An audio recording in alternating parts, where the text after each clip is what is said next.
masalah di kamar tidur bisa jadi masalah jantung. Waduh, gimana tuh ceritanya? Iya, kalau misalkan dalam kamar tidur lagi sementara hot-hotnya nggak bisa naik. Nah, itu bisa jadi merupakan potensi serangan jantung. Loh, kok bisa? Iya bisa. Cuma kadang-kadang orang malu aja ngomonginnya. Ini dia saya akan ungkap dalam Second Opinion, Dr. Vito. Hai sahabat Dr. Vito, akhir-akhir ini mungkin sebagian orang masih takut untuk ke rumah sakit padahal mereka butuh informasi kesehatan dan juga banyak sekali hoax yang beredar dan ini sangat menyesatkan. Karena itu saya memberikan video saya secara gratis, Anda boleh subscribe secara free sekarang juga. Anda boleh tekan tombol lonceng supaya setiap ada video baru Anda boleh mendapatkan notifikasinya. Dengan demikian Anda juga mensupport kami, mendukung kami untuk terus memproduksi video yang berguna bagi masyarakat. Nah, jadi mungkin pasien-pasien itu kadang-kadang takut atau mungkin sungkan kalau dia mau ngomong mengenai tadi tuh problem, kok nggak bisa naik gitu kan. Jadi kalau misalkan dalam ruang praktek, misalnya pasien saya kadang-kadang dia bilang, dok saya mau bicara tapi berdua aja. Atau dia bilang, dok saya mau bicara. Tapi dia lihat kiri kanan, dia lihat perawat saya udah ngerti tuh maksudnya. Oke, ya udah saya bilang nggak apa-apa, saya mau ngomong pribadi aja sama pasien ini.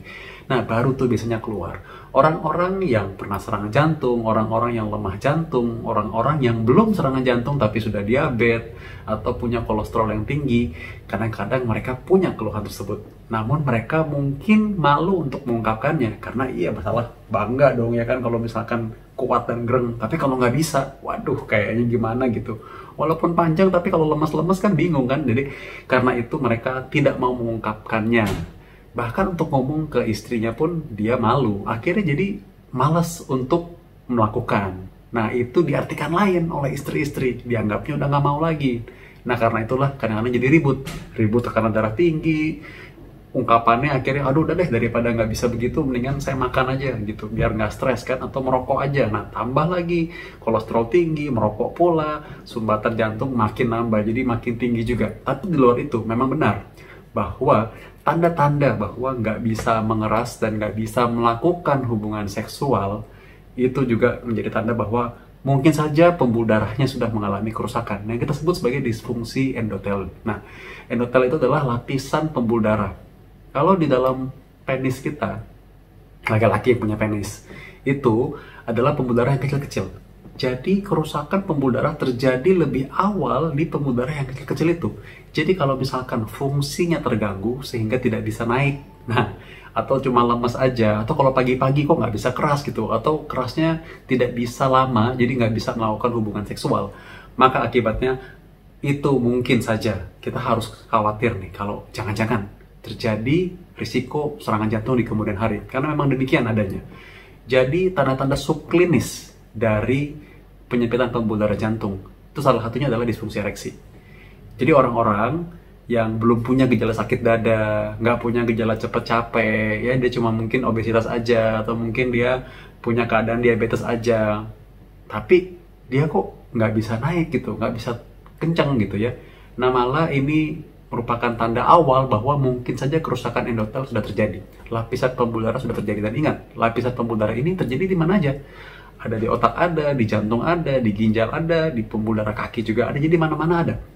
Nah, kalau terjadinya di awal-awal, malah gejala awalnya mungkin saja adalah tadi, nggak bisa keras, nggak bisa melakukan hubungan seksual. Lemah gitu ceritanya. Nah, ini memang dianjurkan untuk periksa kesehatan secara menyeluruh. Nah, periksa kesehatan apa? Tadi, faktor risiko jantung, coba periksa. Ada masalah nggak? Lalu coba tes, misalkan treadmill ya, untuk screening apakah ada penyumbatan pembuluh darah jantung apa enggak. Adakah potensi serangan jantung di kemudian hari? Tentu saja tergantung juga dengan hasil-hasil pemeriksaan standar ya. Cek EKG, cek pemeriksaan fisik, tensinya gimana, lalu labnya gimana, kolesterol gimana, gula gimana. Dan konsultasi, apakah perlu nggak ini untuk melakukan pemeriksaan lebih lanjut.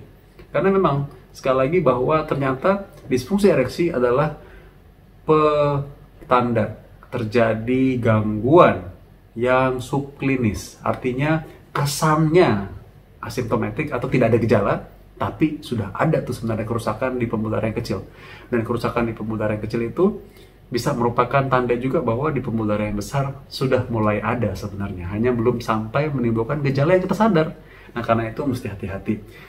Kalau misalkan terjadi hal seperti itu, ya harus terbuka. Ya terbuka artinya jujur, ya harus bicara jujur. Ya mungkin kalau sama istri Anda lebih tahu lah bagaimana caranya, tapi istri juga harus mengerti juga ya bahwa jangan langsung dimarah-marahin. Nih kalau terjadi seperti itu ya harus coba tanya, ini sejak kapan, apa masalahnya, dan tentu saja tidak dengan merendahkan atau dengan tidak ya mungkin ngeledek ya, pastinya sih nggak, harusnya kalau sayang sih ya. Jadi karena itu justru harus concern bahwa ini harus kita teliti nih apa masalahnya ya. Dan sama dokter ya, kalau Anda butuh privacy ya Anda bisa seperti tadi itu caranya. Pasien saya kadang-kadang suka bilang gitu, "Dok, saya mau bicara sesuatu nih, tapi ya itulah dok." Nah, nanti biasanya dokter agak mengerti tuh ya, kalau kita udah mulai ngelirik kiri kanan, ya maksudnya gelisah kalau misalkan ada banyak orang kan, malu ya mungkin, jadi karena itu butuh satu lawan satu saja dengan dokter ya, bicara empat mata saja boleh ya. Karena itu ingat sekali lagi bahwa kesalahan kadang-kadang timbul karena kita tidak aware pada tanda-tanda terkecil ya. Jaga kesehatan, lebih penting kita mencegah daripada harus mengobati. Sampai ketemu di segmen berikutnya dengan Dr. Vito.